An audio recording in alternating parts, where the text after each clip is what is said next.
There are some ideas that are so ambitious, so daring, so utterly moronic that no sane person would even attempt them. And yet, here I am.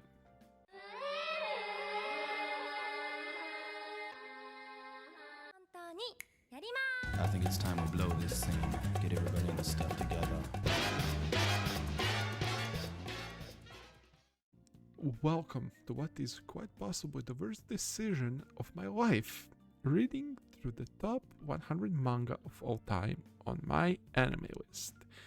It is not the definitive list, it is on my anime list. It will change by the time I end. I won't be changing it, I might add to it, but this is the slow descent into my inevitable madness for your entertainment. So, what exactly is manga? In simple terms, manga is a Japanese comic or graphic novel, which, unlike Western comics, manga is read from right to left. It's a medium that's captivated readers worldwide with stories covering every genre you can imagine. We will get into those genres a bit later, but for now, let's get into its history. Manga has been around for centuries, but let's be real, the manga we know and love today is a post-World War II phenomenon. But before we dive into that, let's rewind way back to ancient manga.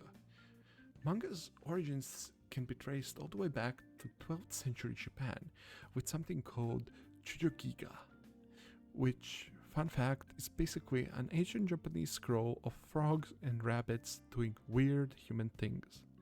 Samurai era meme material. Okay, we fast forward a bit to the Edo period and we get ukiyo-e and kibyoushi, which were early forms of illustrated storytelling. These were basically OG graphic novels, short stories with beautiful woodblock paint prints and some questionable humor. Now, we are getting to the birth of our modern manga. And it's all thanks to Osamu Tezuka, the father of manga. If you ever read Astro Boy, Blackjack, or Buddha, you witness his impact. Tezuka was heavily inspired by Disney's animation, which is why his characters had big expressive eyes. Yes, that's where it started, but he just didn't copy cartoons. He revolutionized manga by introducing cinematic storytelling, deeper narratives, and panel flow that made pages feel like movies. His work set the foundation for everything that came after. Astro Boy became the first anime TV series, and his influence is all over shonen, shojo, and even seinen manga today. Yep, that's manga, folks. The 60s and the 70s saw the rise of weekly manga magazines like Shonen Jump, Shonen Sundays, and Nakayoshi, which started pumping out serialized stories like Doraemon, Devilman, and A Rose of Versailles. By the 80s, the manga industry was exploding in Japan. This was the era where shonen battle manga took over, giving us the classics like Dragon Ball, Fist of the North Star, and Saint Seiya. Meanwhile, shoujo manga was evolving too, with works like Sailor Moon, Glass Mask, Banana Fish, bringing romance, drama, psychological depth to new heights. We are entering 90s and 2000s, where manga basically started global domination. This is where it officially conquered the world, thanks to anime adaptations of Naruto, One Piece, Bleach, Pokemon. Anything that was good basically became internationally mainstreams. 90s and the early 2000s gave us some legendary manga like Berserk, Hunter x Hunter, Evangelion, Gantz, Death Note, Fullmetal Alchemist. I can go on and on. These are the manga that conquered the world. Then there was also the rise of seinen manga, which had darker, maturer stories. It blew up with works like Monster, vagabond, and 20th century boys. And with that, we get to the present. Manga is bigger and better than ever. Thanks to digital platforms and slow death of Western comic sales, manga has become a dominant force in comic world. New gen series like Jujutsu Kaisen, Chainsaw Man, Spy Family, Bullock are selling millions and millions of copies, while classics like One Piece are still breaking records, selling out Western comics more than ever. Okay, before I get into why I'm doing this, let's get into something else, something controversial. Anime versus manga. Alright, there's a lot of controversial questions here. Look, I love anime. I've seen more anime than I've seen sun, honestly. And honestly, as a form of entertainment, anime is superior. But hear me out. When done right, anime takes everything great about the manga and amplifies it. The action hits harder, the emotions run deeper, and the music seals the deal. Like, tell me you don't get the goosebumps every time you hear, especially the Benimaru's fucking palm strike in the anime. Gives me goosebumps every fucking time. Or some parts of One Piece OST, it just gives you goosebumps. And then there's of course the voice acting. Manga doesn't have Dio yelling Sabordo or Kamina screaming, "Who the hell do you think I am?" In 10,000% raw energy, anime just delivers in a way that manga physically cannot. I mean, I love reading, but my manga does not come with a fucking soundtrack. I wish it did, but it does not. If anime is peak enjoyment, why am I torturing myself with 17,000 plus chapters of just text and pictures? Why do manga readers always flex their superiority over anime always, like they just discovered secrets of the universe? Well, because despite anime being the superior experience, manga is the superior medium. First off, art. In anime, a scene lasts a couple of seconds. In manga, you can spend forever admiring the insane detail of a panel. Kentaro Miura wasn't out here drawing literally Renaissance paintings just for some studio to animate it into a fucking slideshow. But I digress, so let's get on. Okay, I'm gonna get into a debate a bit about anime and manga now, but anime can be a hit or miss, but manga is basically forever. There, for every Demon Slayer we get Tokyo Ghoul, or Promised Neverland Season 2, or God forbid, Berserk 2016. Miura did not spend decades creating some of the best artwork ever in manga just for the anime studios to turn it into 2000s PlayStation cutscenes. With manga, you get the pure, unfiltered vision of the creator.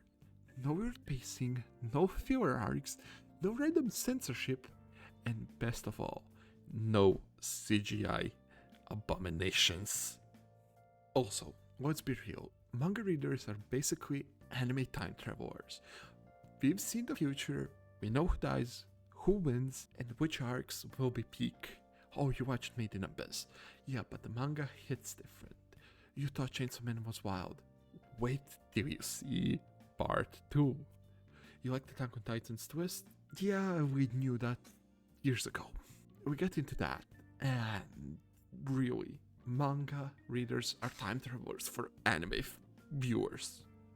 Look, anime has time limits. You've got 12 to 24 episodes to cram hundreds of chapters into a season, and sometimes that means cutting out character development, world building, and entire arcs sometimes.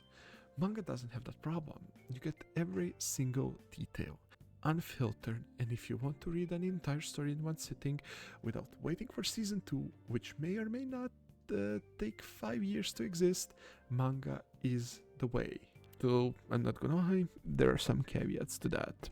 But basically, anime is like watching a trailer for an insane story, but if you want the full experience, manga is director's cut, the deluxe edition, the uncensored, uncut, full version that is already finished most of the time. So, what do I want you to take away from here? Simple. Watch anime for the experience, read manga for the entirety. If an anime adaptation is god tier, like Vinland Saga, Demon Slayer, Jujutsu Kaisen, watch it first, enjoy the hype, the animation, the voice acting. Then, when you get to the end of the anime, and you know there's more, don't wait 3 years for the next season. Oh, pick up the manga and ascend into its full story. And if an anime adaptation is questionable, Dokugo Promise Neverland Season 2, just skip it.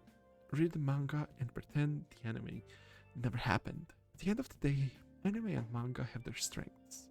But if you want to experience the raw, unfiltered, entire story as the creator intended, manga is the king. I said manga isn't just one genre. And that's true. It's a chaotic multiverse of genre, each ready to hype you, crush you, or to leave you questioning everything. Let's get into those. So, first up, we have shonen, the powerful fantasy fuel that keeps you going, with insane fights, ridiculous power-ups, and speeches about friendship that somehow make us cry. That's your One Piece, your Full Metal Alchemist, your Dragon Ball, your Naruto. Then you have the mind-melting psychological thrillers, the kind of stories that make you trust no one, overanalyze everything, and stare at the ceiling at 3 a.m. Monster, 20th Century Boys, Death Note, everything under that spectrum. You want romance? Okay, they'll mess you up in a different way, whether it's a soul burn like Kaguya-sama, or the emotional wreckage of the Nana, or you want the warm but painful nostalgia of fruit baskets. These stories will have you questioning if I even understand human relationships. Then you have pure existential suffering, Pun Pun, The Climber, and literally anything Yano Asano touches will drag you into an emotional abyss with no warning. These stories don't make you just sad, they make you evaluate life itself. And finally, the unfiltered, unhinged fucking chaos. The manga that doesn't even care about logic, only vibes. Dorohedoro, Chainsaw Man, Jojo will throw you into a wild, unpredictable world where the only rule is there are no rules. Some of these manga will be a nostalgic trip, some will be brand new adventures, and some will probably utterly break me. And I'm here just for that ride.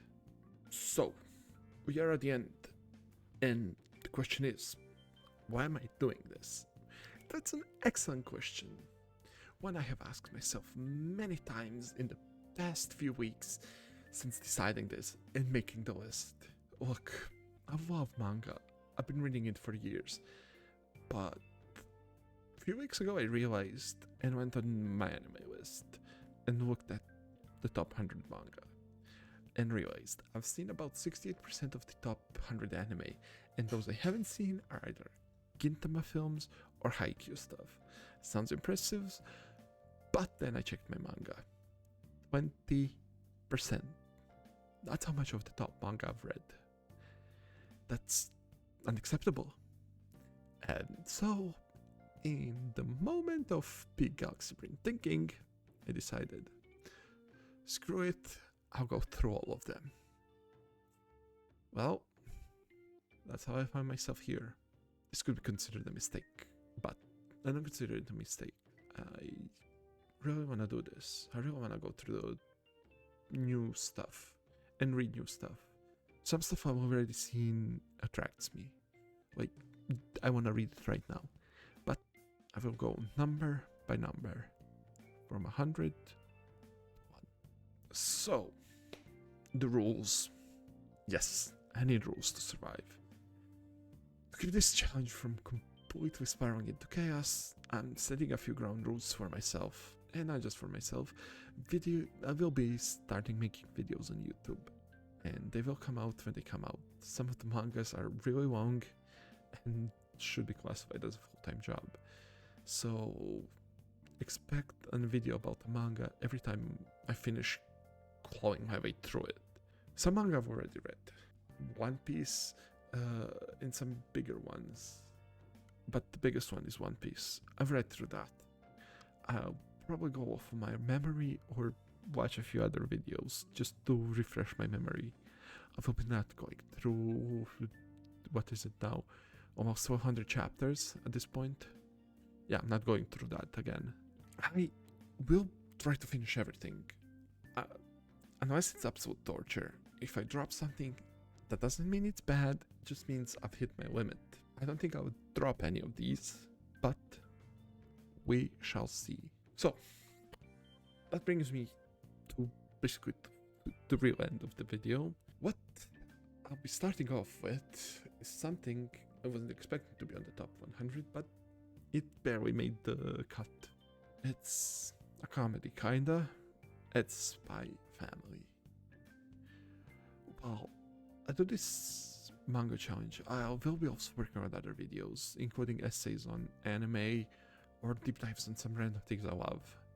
And probably at least one existential crisis I'll have over these. So yeah, if you want to see me suffer through this, subscribe and wait for the next video. I'll see you in the next one.